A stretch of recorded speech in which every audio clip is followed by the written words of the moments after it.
The budget was about $1 million, and now it's 18. It's usually one of the largest nonprofit arts organizations in the state. The Playhouse itself has been actually a pretty big leader in making sure people are paid correctly for the industry in which we live in. I can probably count 3 shops in the nonprofit world that have what we are still growing and developing. And it's happening in Ogunquit, in the Seacoast. You can think of Derek Jones. He met his wife here. They have kids in New York. They work in the city. Derek Jones was one of our electrical team people, I think. He was 19 years old. We saw this brilliant young man. He now helped design the car for Back to the Future on Broadway that flies around the audience on Broadway. And he came back and helped get that thing to light up. Wow. So they're family, but he started here. Probably see 1,000 people audition for our shows. And so each of these shows, like selecting, you saw the Temptations, we saw 100 gentlemen to pick that core 5. And you think of how they sounded, that all had to happen in repeated callbacks in New York City. Wow. And then they've got about 10 days, Troy, to learn it here. 10 days? That's the whole thing. That's crazy. Every word,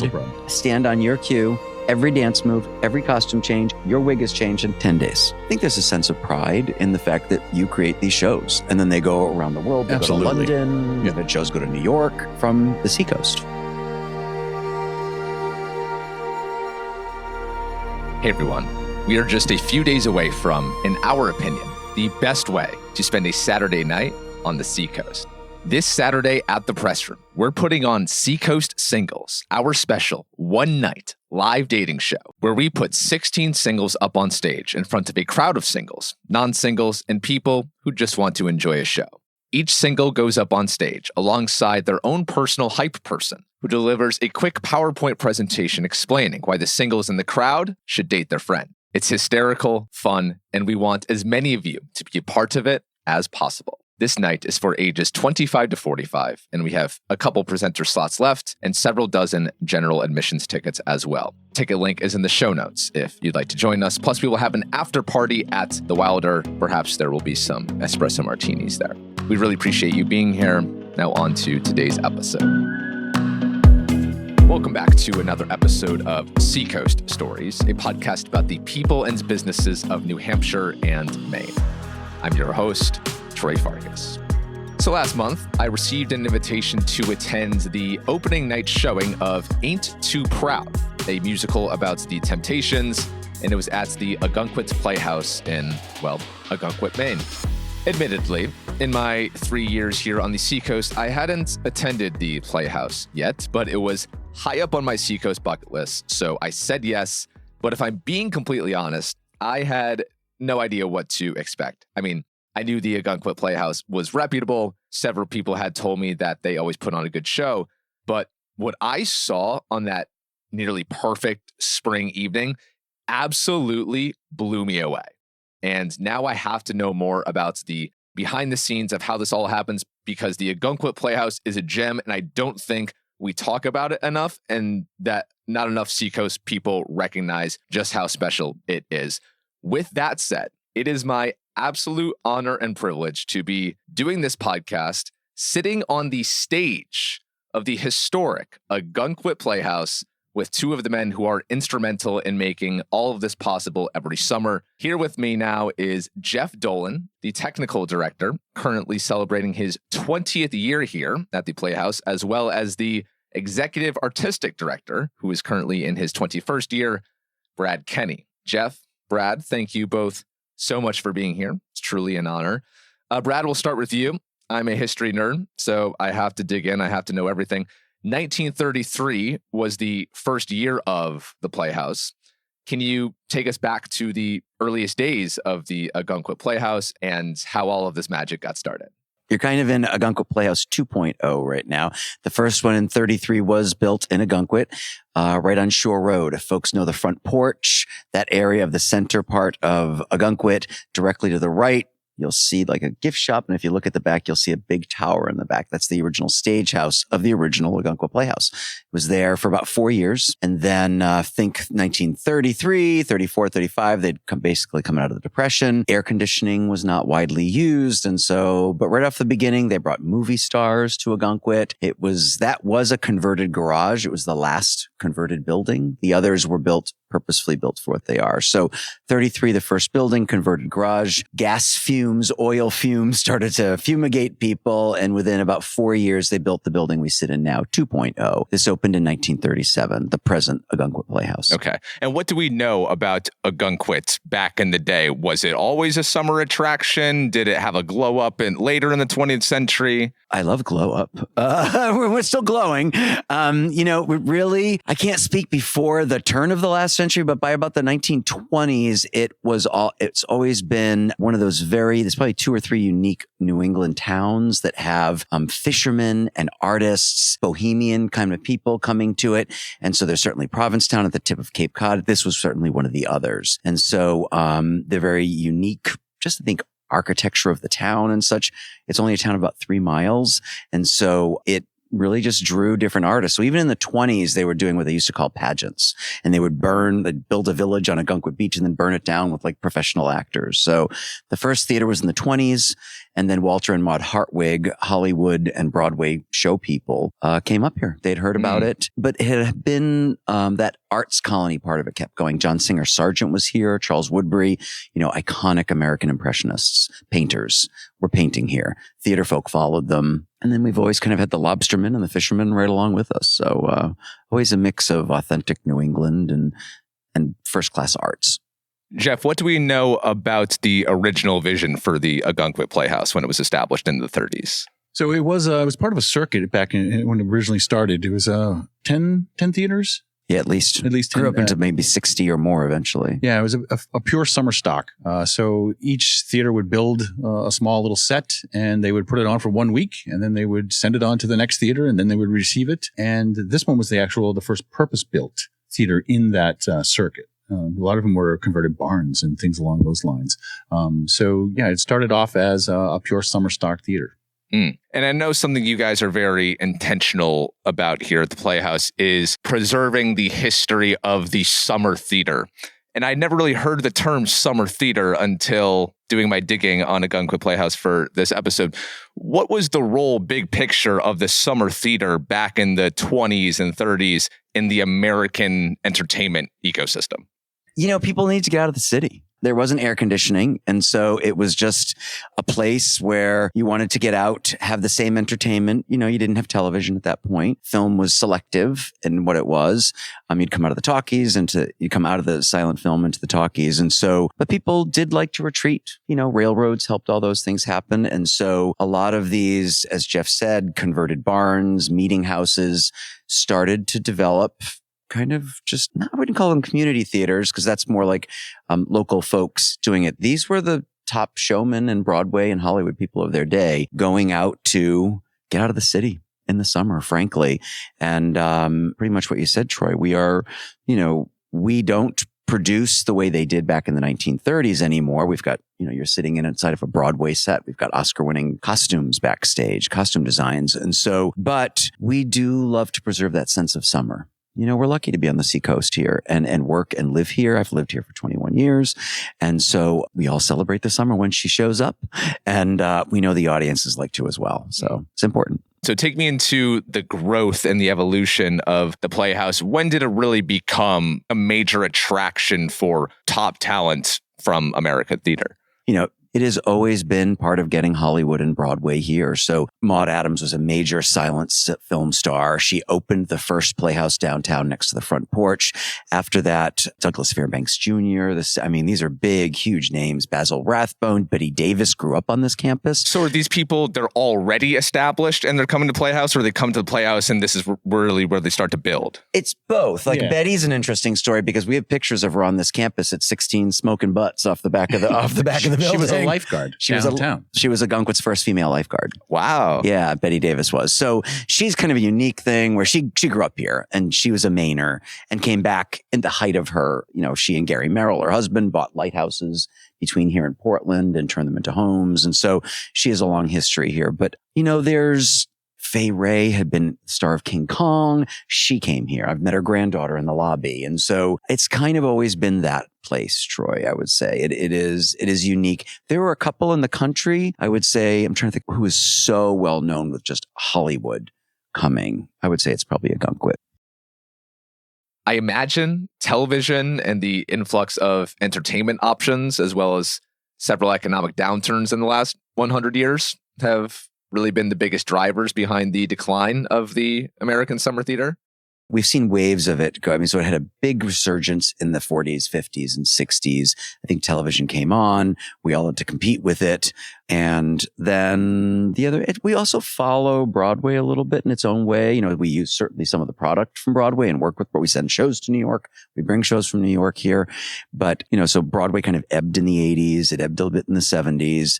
And I think we lost probably some of those venues there.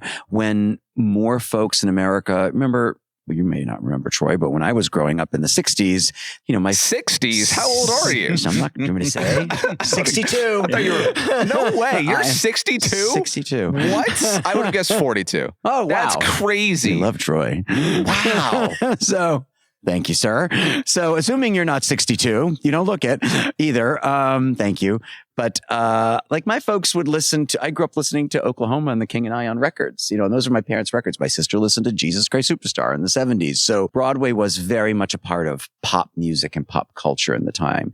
And, you know, the Ed Sullivan Show helped all those things. So when those things start to ebb and we start to really move into the 70s, I think you saw a big diminish in them. And then when I came here 21 years ago, my second or third regional theater now, we probably went from 20 or 30 of these, some big drops, I would say, were certainly the 2008 financial crisis. We lost quite a few. And then certainly COVID took out a lot of our colleagues. The business models have also changed. Right. The mentality back in the day for us was to do whatever we needed to do to get it done. And it's actually what kind of made us who we are here. But the 21-hour days don't really fly anymore with that type of thing. And the Playhouse itself has been actually a pretty big leader in making sure people are paid correctly for the industry in which we live in. So a lot of former theaters, you know, here's $300 and work every day for the entire summer and go from there. Right. So now we find ourselves in a place where we can hire the talent to be able to create these type of shows here that other local theaters really can't, I believe. So. Right. You know, your questions about we were built on, when has it always been this big and, you know, world class? Always. They built it. Walter and Maude built it that one. They built this one to be that, you know, we'll talk about soon, maybe about the next century. So we've now got to come into 3.0 because this was built to be a 10-week summer building. There's dirt under those seats. Mm. That's it. There's no even foundation under this building. And she's aging and she breaks all the time. And we've got floors fall in. Sure. It's like, it's literally the building we're in currently that we love is a summer camp building. That's Homosote. There's a structure and then there's clapboards. There's no walls. Like people are like, why don't you insulate? I was like, there's no walls to insulate. There's nothing to insulate. Yeah. It's literally like your parents' summer camp building or you're, you know, on a lake. The productions were very different too. They were a lot smaller, purposely built for the size of the space here. And we've broken out of that. We've definitely raised the bar. Yeah. For, how so? How would you say so? So, because you've been here 20 years now. Yeah, 20 years now. And so originally Jeff's 20th anniversary this year. Wow. We're having a big celebration. Thank you. So actually right before you got here, so 21 years ago, they were still portaling in basically to 14, 15 feet. And that's because the fly tower, which was blown off in the 50s. Right.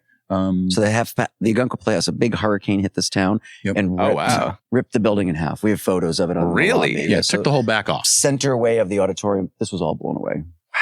John Lane's first year. She'd given him the keys in August and November. Half the building was blown away. So he's down in Florida at the time and tells some construction people, rebuild it.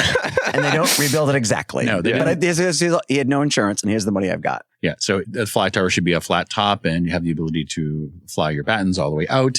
And they put a peaked roof on it because that's what the local construction people knew what to do. And so we lost a good 20, 25 feet. Yeah. It still leaks. Yeah. But it was hard to have a hard time. And, you know, Jeff was speaking there about how it changed. So in the days of Walter and Maude, yes, you had Betty Davis and you had those great people in a quaint little wooden building, basically. And there's still elements of that. But when you get to this, where we're sitting, these are Broadway designs. They have technology, they're automated and all of those things, but it did start to change. So I came in 2005, but 6 was my first season. So it's my 21st year. The budget was about $1 million and now it's 18. It's the largest, usually one of the largest nonprofit arts organizations in the state. It's one of the biggest. There's the Portland Museum of Art, of course. We're all kind of right around the same, but we are certainly the largest nonprofit performing arts group in the state and in many New England areas. Wow. Now we're building we're renovating, building, reimagining this thing. And so, we'll eventually double those numbers. And, to Jeff's earlier point, I don't want to miss that. When you came out of the summer stock years where we were all kind of like sharing a show, this building would open for 10 weeks. Because it was a summer building and people would pour in, the weather was good enough. It doesn't really have appropriate lobby space. We don't even have restrooms inside. And so what we did is we expanded. It was open June, basically Labor Day, maybe. Ogunquit's changed. The Seacoast has changed. And people, I think even COVID helped that. People wanted to return to a simpler American kind of thing, still enjoy the cities. But how do you mean the Seacoast has changed? Well, I've been in New York a lot. I saw a huge part of urban people. I'm not going to say flee. No, they left. They left. Yeah. They left the cities around COVID. I don't know if Troy, you recognize that. I got here in 23, so okay, I'm one of them. All right, great. There you go. So you are an example of I'm out of here. I'm going to go to a city when I want it. But I don't know, we wanted to get outside. We wanted to breathe again. And so I think that reset greatly benefited us and everything. And so we continue to expand and expand. And to Jeff's point, we then really made a commitment to also, these were seasonal jobs. Right. I think I was here with two other people when I came here. There were 2.5 people working here year round. There's now hundreds. And our year round stat. Hundreds work here year round? Not year round. Within the season, but probably 50, I would guess. Sure. Wow. Full-time year round with health benefits, 401, 403, we call them 403B, but retirement plans here in the arts. And on the production side as well. We're manufacturing it. Scenic painters. Sure. Tell them what you have in your shop. Yeah. So in the scene shop, on the production side of things, the industry standard was, you just hire everybody each season. And you don't really keep people around. Well, we have found that was started to be really challenging because as like contractors. Yeah. Well, you come in and they're just seasonal employees and you run them for the 28 weeks or the 29 weeks of your particular season.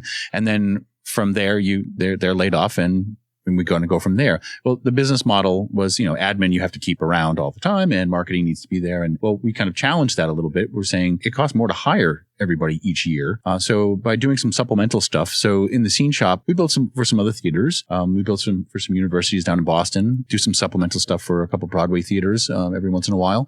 And it's enabled us to keep on our resident scenic charge artists, our scene shop foremen. The painters, the sculptors. Another one, my scene shop foreman, and be able to keep those guys around and solid and taken care of, basically, which then allows us to actually do a lot more in our prep work to be able to put on these type of things in the 36 hours we're given to make this stuff happen. So, because he's got a mix of products. So when you come to a show at the Ogunquit Playhouse, these aren't touring shows, they're bespoke. Each show is created. So he sits with architectural plans and my team and so what we've been able to develop from a theater that was sharing scenery and shows with others as they were all going around those circuits, we're able to give real manufacturing jobs in the arts. There's not a lot of work for, a lot of people want to work in theater and entertainment.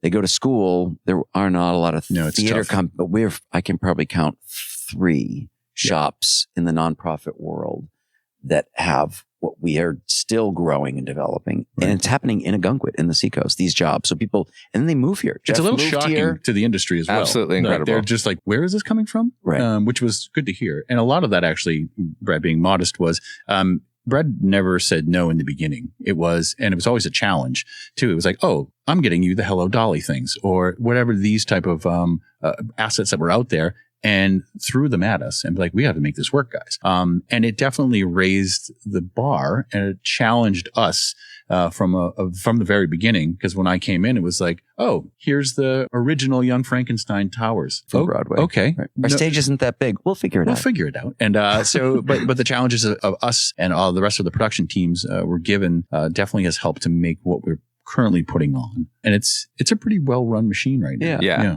And it benefits you, the staffs as well. You can think of Derek Jones. He met his wife here. They have kids in New York. They work in the city. Derek Jones was one of our electrical team people, He was 19 years old. We saw this brilliant young man. He now helped design the car for Back to the Future on Broadway that flies around the audience on Broadway. And he came back and helped get that thing to light up. Wow. So they're family, but he started here because when I think we get to work with these elements, we get to learn how they're built, how they're constructed. Those design teams come in. They trust Ogunquit with their product.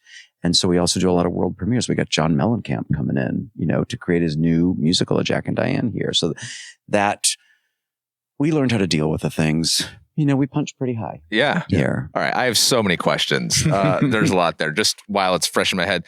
So like this John Mellencamp musical that's happening here, that is premiering here. That is an original here. Full on world premiere. Wow. It's a bunch of pieces of paper. Wow. Book, music, John. There'll be a set design at some point. That's wild. The shows that are here are a mixture of originals. First time you ever see them is here, and then a lot of shows from Broadway are repurposed here. Brad has and Amber have created a new works department basically, and have been working on that for a bunch of years now. Yeah, we work on a lot of it. We work with a lot of movie studios as well to translate My Best Friend's Wedding, which was a big Julia Roberts film, had its world premiere here a couple of years ago when Elvis met the Beatles, working with the Elvis estate and the Beatles folks. That's and incredible. Everything. And that's a real life story. It was one of the most successful shows in the 94-year history of the Playhouse. So to still be able to hit those most successful ever almost 100 years later, okay, we're on a good track here. Building needs help desperately around us. So, cause she's, this part is getting better and better, but, we wanted to learn the best way the art could work and the best way to do the art. Take care of the people. Workplace of choice is very important to us here. So take care of them. But then I think there's a sense of pride in the fact that you create these shows and then they go around the world. They Absolutely. go to London. We've had shows go to New York from the Seacoast. And opening night, that is the biggest source of pride for me at that point. The amount of blood, sweat, and tears that go into getting these shows up and running and then sitting back and watching what happens that opening night, to me is my special moment for this one, because then the next day I'm back on the next thing. And when we think about it, how many people we're putting through the doors each summer now, it's neat to say that we're approaching a couple million people we have given art to in our career. During my here. time, over 2 million audience members. That's actually pretty remarkable. Yeah, that's true. So I have a confession to make, boys. In my 3 years living here, I've of course had heard of the Ogunquit Playhouse, but I live in Portsmouth, so not necessarily so far right away. Down the street. It's 15 minutes. It's so far away, but it's not. It's a completely different world. And so I hadn't been to the Playhouse until seeing my first show here.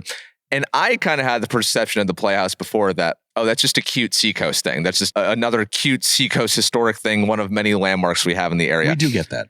I did not realize until I came here and having this conversation where I'm like, this place is more legit than I ever thought. Is this a common perception? Do you guys run into this? I do. Yeah, I mean, it's a mix, right? Because I have people in London that know what the Ogunquit Playhouse is. So, but not your theater nerds, but just your general Seacoast people. You just called us nerds. Yeah, I did. Hey, I used to be a theater nerd too. Okay, you are good. So, absolutely. I mean, the Seacoast also, you live here. And I bet there are people within our audience is like 70 miles. We're Boston, New York, because we're also transient here in the Seacoast because we get to live here year round. But spring, summer, fall, they show up, right? And so a lot of tourists come through. So it's a mix. But maybe you just don't know what's in your own backyard. But world class. And it always has been, frankly, but now we're killing it. We had a production manager here years ago that I grew up with, and he was involved in New York for a long period of time, but he had enough in New York and was coming back out of here. And we just so happened we were looking for a production manager that summer. And I was like, hey, Tim, would you come over and just come see what we're doing? He's like, okay, whatever. I'll go see your little summer theater thing. And it was during our Billy Elliot. And it was before I had purchased the house here. And so we're living in the campus, in the housing here. And he comes over after the show and looks in the living room. He's like, oh my God, that was amazing. I was like, well, yeah, I told you we do stuff here. And we got him a job here and he worked with us for a couple of years, and I kind of opened our eyes to some more New York inputs, which were really good. But since then he's moved on at that point, but it was nice to see. And he was a big theater geek at that point, or nerd, as you got referenced, even him being surprised by it. But I think over the last probably decade, I think our name has really gotten out there, right? And we're pretty well known now. Yeah. And the people that like Kevin McCullum was here to see Elvis Beatles. He created Rent for the world. Wow. And he flew over Jamie Wilson. Sorry, guys, I'm using your names. And Jamie Wilson's probably the biggest London producer for the West End and all around the world.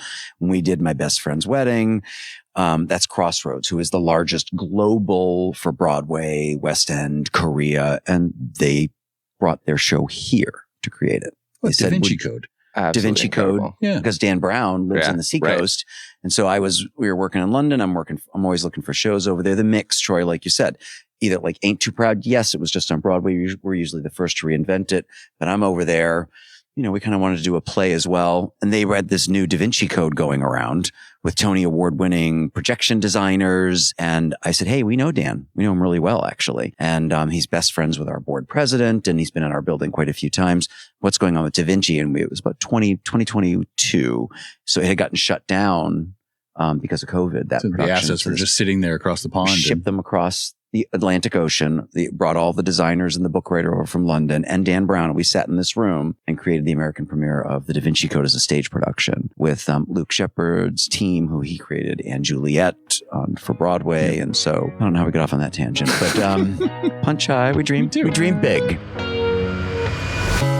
Living here on the Seacoast in the summertime, my day-to-day routine is usually pretty dialed in. I'll start the morning with a class at Three Bridges Yoga, swing by La Melita Coffee for an Americano, maybe spend a little time journaling by Venice Beach, and then settle in for a full day of editing content for you all. But every once in a while, life happens, the day gets disrupted, and I imagine a lot of you can relate as well. And so when something does happen, whether it's damage to your home, your boat, your motorcycle, your moped, or one of those prized possessions that you've worked so hard for, the last thing you want is to be stuck yelling, "Can I speak to a representative?" into your phone while some giant insurance company keeps you on hold for 45 minutes. Honestly, that's one of the reasons I really appreciate Avery Insurance. They've been family owned and locally operated right here on the Seacoast since 1899. Which is incredible when you think about it. They've literally been around longer than places we all know and love, like the Ogunquit Playhouse, longer than grabbing pastries at Siri's Bakery, and probably longer than half of Portsmouth arguing about where to get the best lobster roll.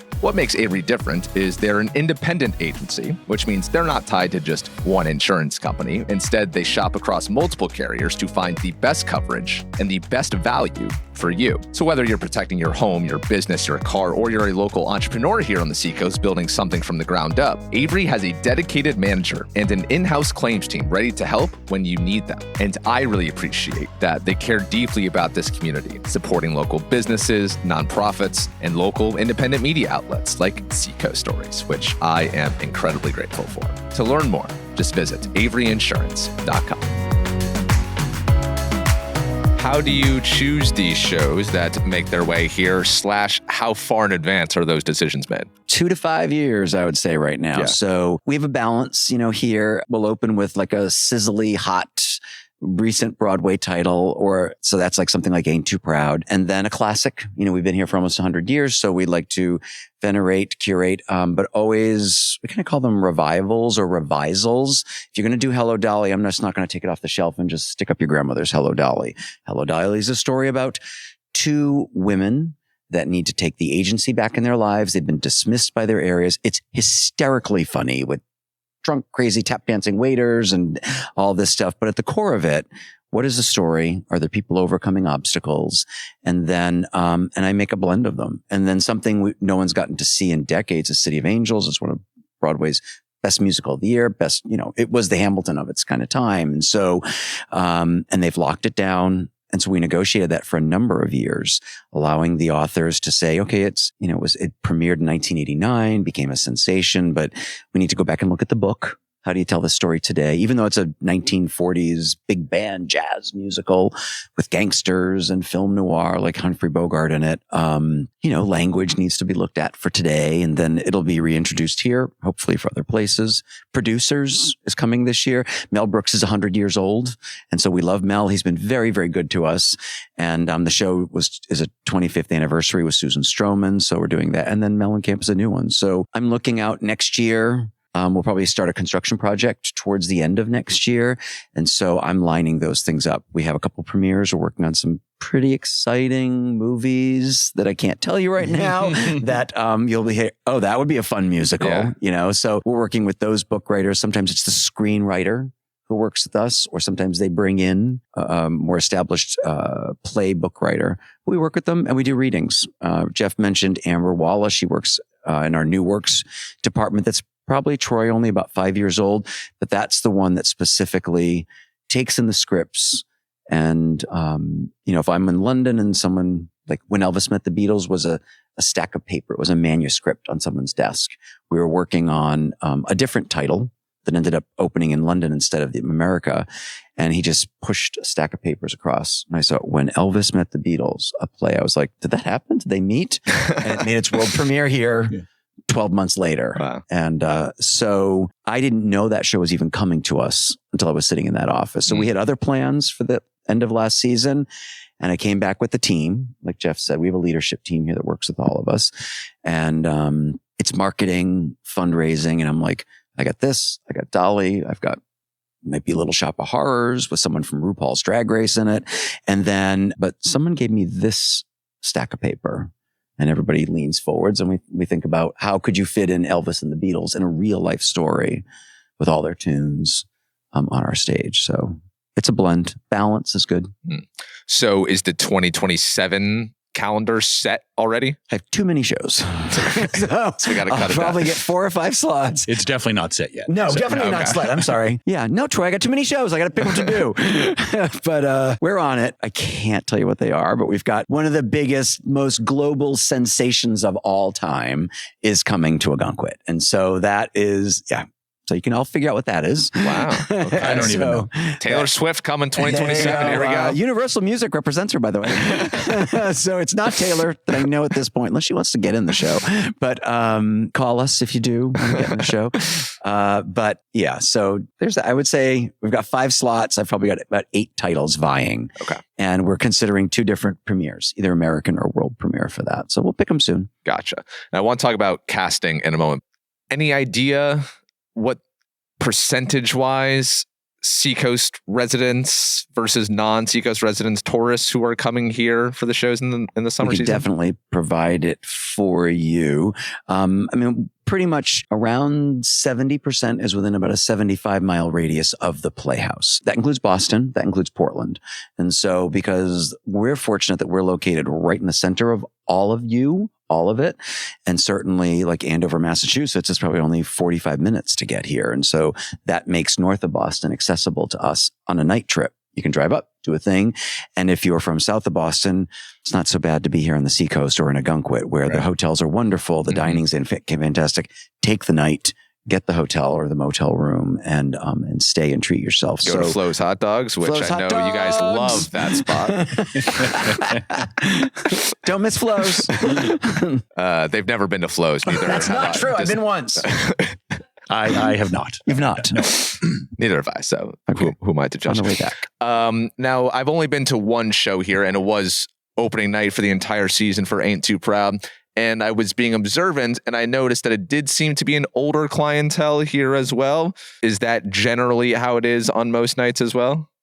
I would say about 60% of the audience is, I don't know what you consider older, but 50 plus, Okay. Troy, I would say. There's a major education program here that you're probably not familiar with, where we have a big educational program and the kids perform for kids. So that is not at all that audience, of course. And they learn the entire theater technique. It's done like almost in a summer camp model, but not really. I mean, they're learning all kinds of theater, both on stage and backstage theatrical techniques. And then they put on a full-on show on the main stage of the Ogunquit Playhouse.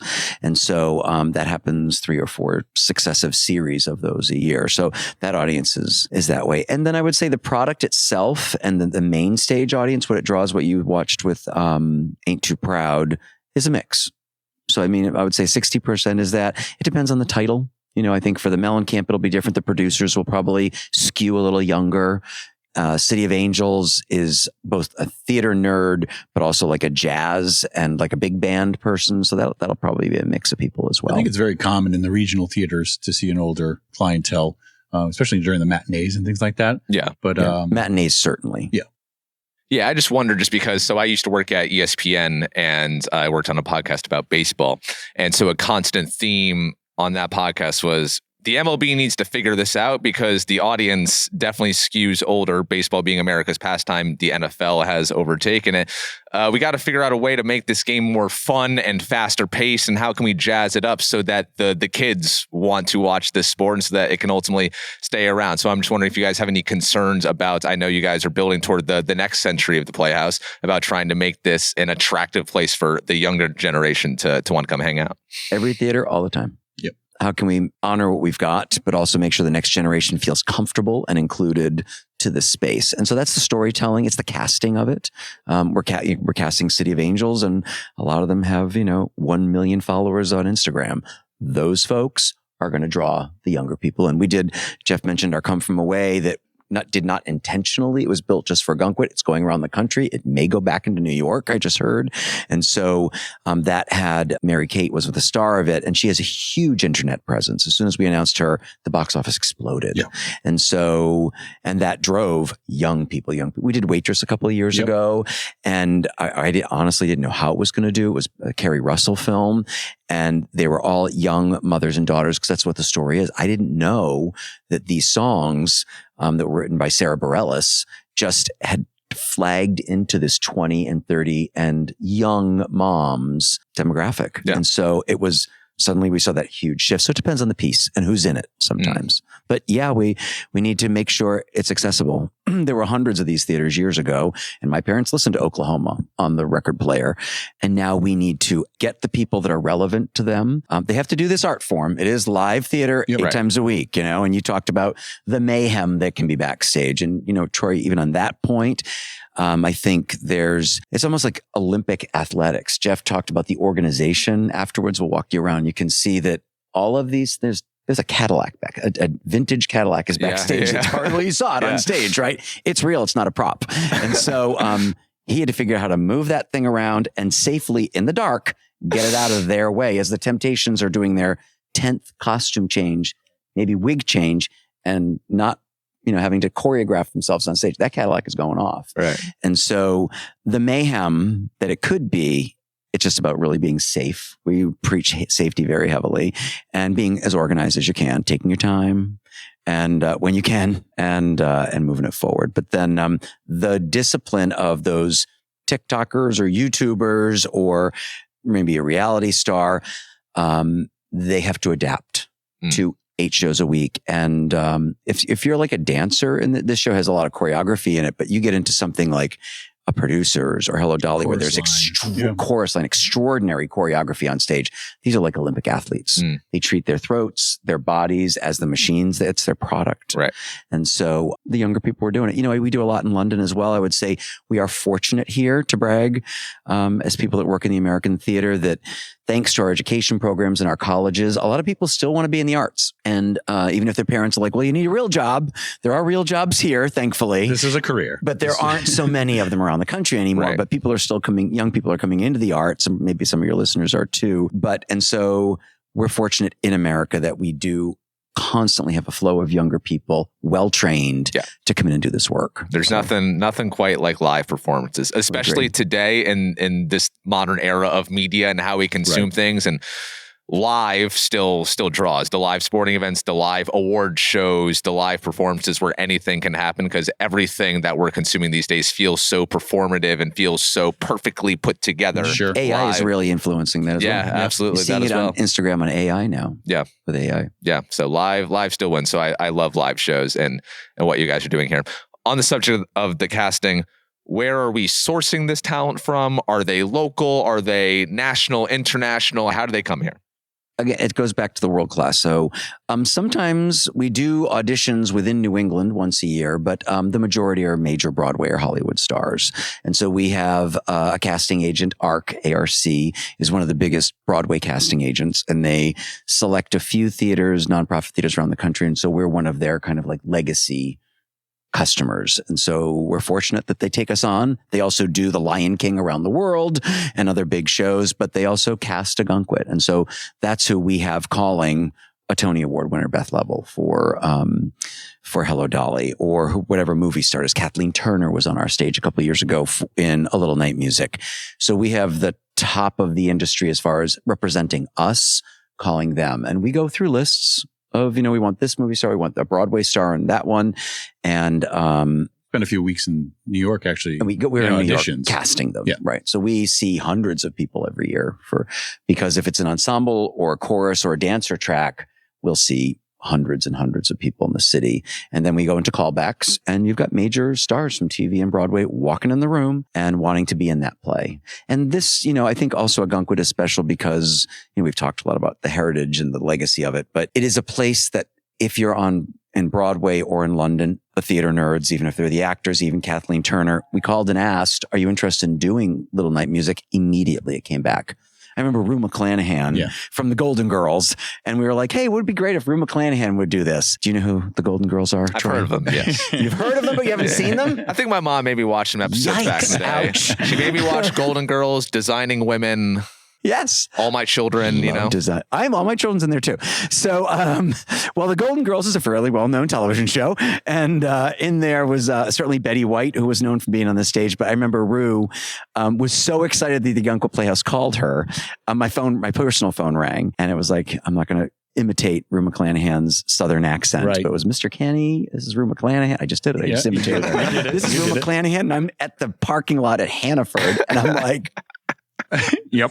And she came. Yep. And she was here, and she was amazing. So we see hundreds and thousands every year. We probably see 1,000 people audition for our shows. And so each of these shows, like selecting, you saw the Temptations, we saw probably, 100 gentlemen to pick that core 5. And you think of how they sounded, that all had to happen in repeated callbacks in New York City. Wow. And then they've got about 10 days, Troy, to learn it here. 10 days. That's the whole thing. That's crazy. Every word, stand on your cue, every dance move, every costume change, your wig is changed in 10 days. Wow. So this had better be a machine back here. Oh my gosh. The orchestra has one day. And then, 1 day? Yeah. Professionals Here's come the music. in. they are professionals. Yeah. And they're looking at their music. Not that they couldn't use more. Right. But, wow. Yeah. They have a band seating, and then a few hours later, there's a rehearsal with the cast.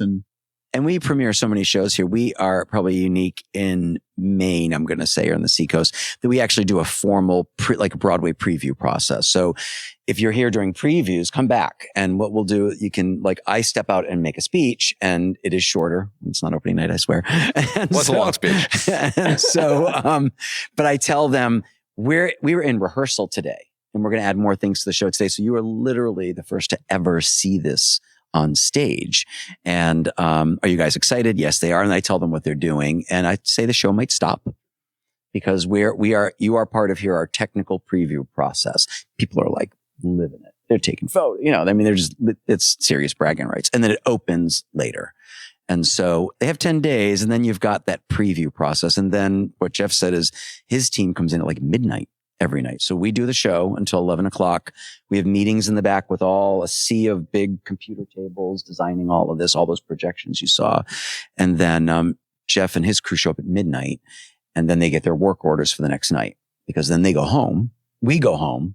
They work midnight to noon, and the actors are back on the deck at noon with a whole level of work that they've then added to the show. So the show progresses towards opening night. So the opening night is the first time we've seen the play in its entirety. Ooh, that's got to be nerve-wracking. Not at this point. I don't know. Yeah. There's another show tomorrow, right? Yeah. And it is, as you said, it's live. We catch each other in the parking lot before the opening night, and just congratulations and happy opening. Break a leg. How many is this? It's I don't know. It's 100 and something productions we've done together now at this point. And but I think at that point we're so involved with the entire process that it's completed. We're now here. And we've gotten to the point that we know we can get it to. And now let's enjoy it. And the actors and actresses, they stay in Ogunquit we have to house them all. Wow. So we house almost all of our staff too. Yeah, almost all of our staff. Oh, really? Yep. Incredible. Yeah. I mean, some of the folks do year round get to get the theater jobs, and they've Jeff purchased a house and got to do all that as a theater professional, which is a great thing to have on the Seacoast. But the others we house. We own hotels, motels. Yeah. Hundreds are staying within us right now. Do you guys give them any welcome packets with here's the things you should do on the Seacoast? Oh, absolutely. They get a whole basket. Our company management team takes great care of them. Nice. They walk in and they have all their stuff already ready for them. And the businesses vie for their attention as well. Yeah. Oh, I'm sure. Whether it's the gym or the coffee place. So they have a special employee lanyard pass that gives them, they got a QR code. They've got it down to us. And it's here's your discount. And the stores know them. They walk in, you can see there's a star standing in front of you. The housing actually is a huge part of how we're able to obtain the talent we do on the production side of things, because it's unaffordable to rent a place around here for any amount of time in the summertime. Like things go through the roof up here. In the wintertime, you can rent a 5-bedroom house for $1,000 a month, which my wife and I, who Cheryl is our resident. Can you really? Resident scenic charge artist here. Well, I used to go back and forth. We went back and forth between here and Orlando Shakespeare Theater, for about 5 years, in the early 2000s, until Cheryl said, we're not going away from the Seacoast anymore. And I was like, okay, so I have to find work before I became full-time. And then, we had no place to live, and there's no like apartments in this general area. There weren't back then. So we went and looked, and they were renting a 5-bedroom house for $1,000 on Short Sands. And I was like, this was the greatest winter we ever had. So we did it back and forth on the beach. For a while. There's nobody there. Yeah. Like it's a ghost town. But the housing, being able to bring our staff here at our scene shop, which is off site, we have a shop house as well. So 5 or 6 of our employees are there. They can never be late to work. It's great. So they literally walk across the lawn and they're at work. Right. So. And we provide it all. And it's one of the highest expenses. The cost of labor is the highest here, whether it's staff, actors, crew, whoever it is. But the second is housing. We spend over $500,000 minimum. I think it's way by, we own a lot. So we have mortgages that we manage, but we have to rent a lot as well. There's never enough. We just actually purchased another compound in the past year. Okay. So this brings me to something I've been dying to ask you about. So as we've said, this is a major production. So many people are on staff. You're housing them. It's a shorter season. You're constantly renovating. It's a nonprofit. How are we pulling all of this off and making this one of the very few live theater places in America you can actually earn a living at? Ticket sales. And donations. I would say 30, financially, how are we doing it, or logistically? It's a huge budget. It's now $18 million. It's one of the biggest, might be the biggest in the state for a nonprofit now. I'm not sure, but certainly for the arts, it's one of the 2 largest. But over 100,000 people come through those doors. Yeah, it used to be 40, and now it's probably 120,000. 70% of the budget currently is ticket sales. When I got here, it was 96%. And so we have a foundation actually owns the site and employs us all with a board of directors. And they're also, raising tens of millions to renovate and create the new 3.0 version of our Playhouse. And so, in the meantime, we have to raise $18 million a year to even just break even, Troy. And that's just to get these folks paid, to make sure they've got health care. Great sponsors. Yeah, we have. And so 70% ticket sales. The rest, we have a very robust membership program. We have VIP parking lots. There's cast parties. There's a VIP tent. And so we have walk-on rolls. They do auction off a walk-on roll twice a year. A walk-on roll? Yeah. You can step, there's someone that's going to actually, a donor is going to step into the show with 3 Tony Award winners of Hello Dolly. Wow. And so full Broadway costume is being created for the whole thing. Crazy. And their wig, the whole thing. And so it's a balance. So it's 70% earned, we call it earned revenue, which isn't really fair because we also earn our donated revenue, but it's 70% basically ticket sales, whether it's merchandise. We have a very fun and robust bar culture here in Ogunquit. And so we embrace that. There's specialty cocktails for every show. That's cool. Hundreds of thousands a year. Yep. Each show is probably about $100,000 and those food and beverage. And then the balance is foundational donations. And we have to raise about $4 to $6 million a year in just families, and they step up and do it. And there are benefits to them, but we're fortunate that certainly during my 20 years here, the Playhouse was, John Lane or Maud and Walter's $1 million business. And now our foundation, our advancement department, and the generosity of the Seacoast really makes it happen. So there's enough philanthropy here that people walk in, they're like, how do I keep this going? So we have a whole legacy program where a lot of families leave a significant part of their estate or their summer home to the Playhouse. And I think one of the big bonuses that specifically to the Ogunquit Playhouse is that through Brian Swayze and Deborah Warren and those leaders in our company have also pushed to make sure that we're paying people correctly and taking care of them. And with our HR department and the benefits that come along with those things, it does really make it, again, a place of choice. Right. Workplace of choice is important to us. So that's the work hours, that's the safety, but also the pay. we hope it's one of the better places to work. Definitely. And you know what? I mean, you saw the cast for Ain't Too Proud. So when they first come here, so some of us often were in rehearsal in New York City, then they come up here that day. There's probably 150 people sitting in a big, huge community circle. It's called the meet and greet. Yes. Every staff person comes from the administrative offices. Jeff's entire crew, who are exhausted after getting it on stage, are here. They introduce every carpenter. You get to say, this is my name. Here's what I do. Here's who I identify as a person. And we go around that entire circle and we just take that time. So it becomes one family and one group. It's the only time we're all together at the same time. Right. It's true. Wow. 5 times a year. Yep. I love that. Yeah. Before we talk about the future of the Playhouse, I do just want to get a bit reflective. You both have been here about 20 years. Jeff, when you look back on your 20 years at the Playhouse, do any favorite memories, moments, crazy stories, heartwarming moments that you've seen, anything stick out that are really representative of just how amazing of a place this has been to work for 20 years? I think the biggest ones are the shows themselves. I'd mentioned Billy Elliot before, watching that young actor do his angry dance on that stage, or him flying in the air, or us flying Mary Poppins over the audience and landing her in back of the booth. Our Hunchback, when the bells flew in and the scenery got an applause. The amount of employees that I've had in my shop that have gone on to do great things. I think the camaraderie that I have with a few of our former employees that are now Broadway technicians and things like that. Those are the special ones. It's funny, since it is my 20th, I'd asked marketing, hey, can I take a look at your photos that you've taken over the years?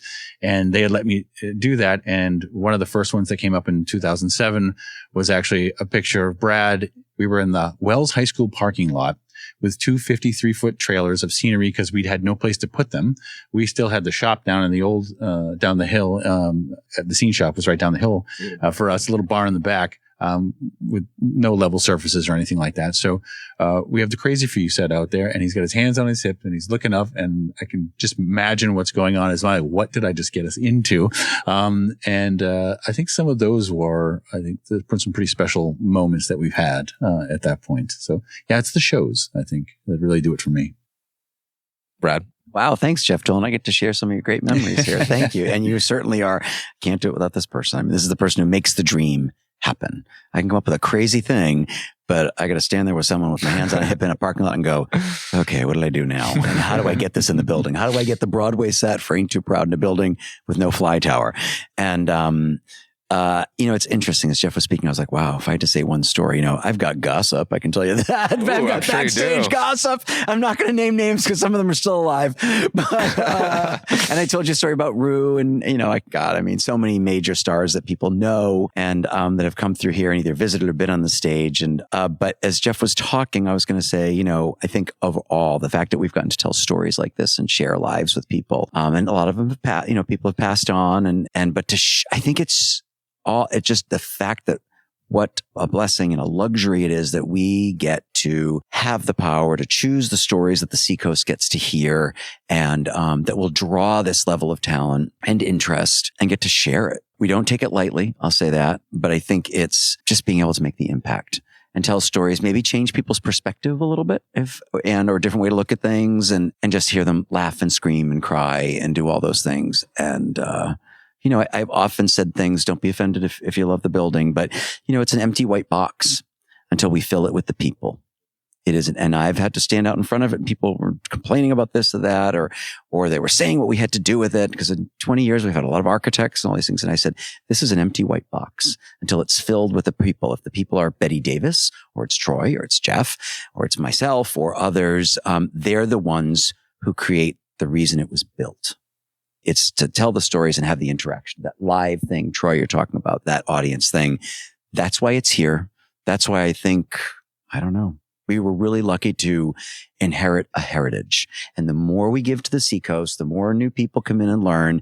It builds and builds and builds and builds. So lucky us, we're all in the right place at the right time. Yeah, we get to make art for a living. Right. On the Seacoast. So cool. And it's a beautiful place. The Seacoast is a beautiful place where, you'll learn, Troy, more. They all want to be here. Mm-hmm. No matter who they are, they come once. Good luck getting them out.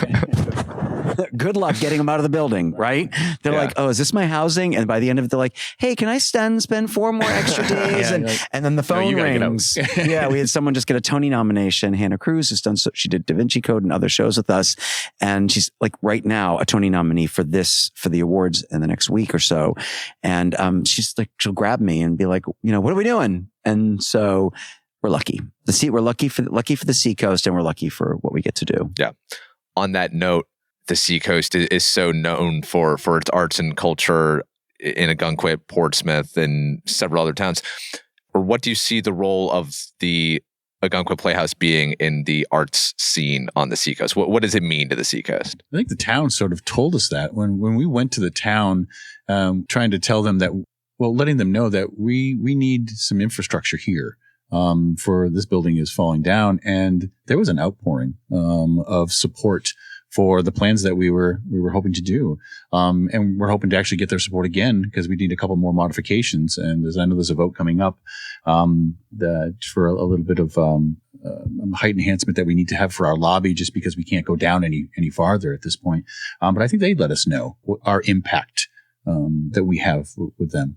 Yeah, like how Jeff framed it, that, it's the community helps you decide, Troy, I think, what it will be. And so, and where Jeff is leaning there, listening to them, opening up to it. And that's pretty much what we've done. We thought, maybe we'll be year round and we'll be here and we'll be doing shows in February. I don't know if we'll be doing that, but what's coming now is a year round building. And, that will be important to everyone. And what I've also learned living on the Seacoast personally in 20 years is that, I grew up in Rhode Island, on Cape Cod. And so as a New Englander, this area doesn't really have that. While Portsmouth has the music hall and Portland has a number of venues, there isn't anything in this central Seacoast area that really is that community, resource venue. And so, because when we opened the shows, we beat this old camp building to death, for almost 30 weeks. And then we got to shut it down because it can't handle, the pipes will burst if we don't shut it down and drain it. So what is coming and what now will be truly, a multi-generational site for the arts, for education.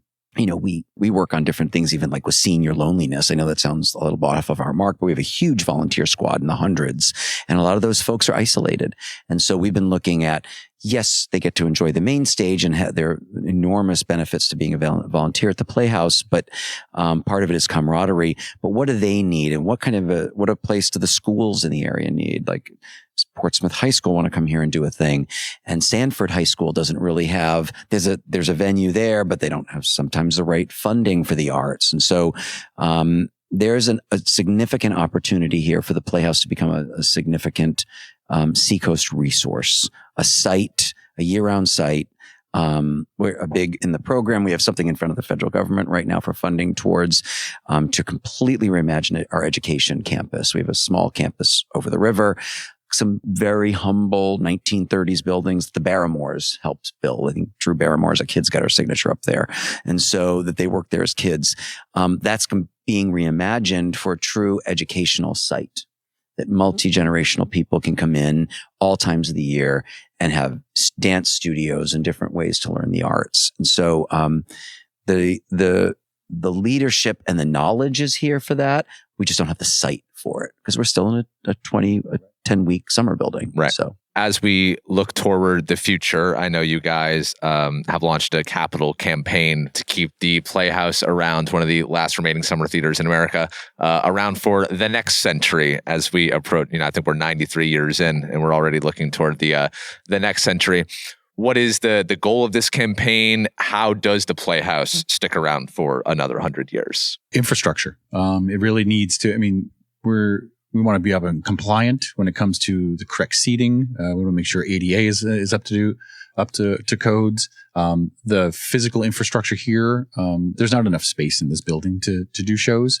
So we need the height to be able to fly things, safely. We need the appropriate lighting infrastructure, that has to, it's a wood infrastructure up, for this whole barreled roof that we have here, that we have safely, modified with some catwalks and things like that. But we need a proper auditorium to make that happen.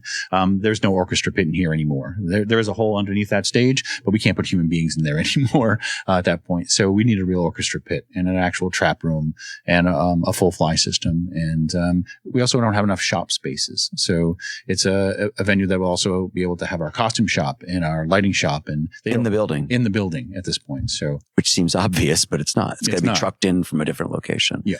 And the audience services. Jeff talked a lot about the needs of the staff and the workers who are important. Again, workplace of choice, safety, a place that you're comfortable, where you have a place to hang your hat and lock your valuables and have lunch. We don't have any of that, right? If it's a nice day, they can sit outside and it's beautiful outside.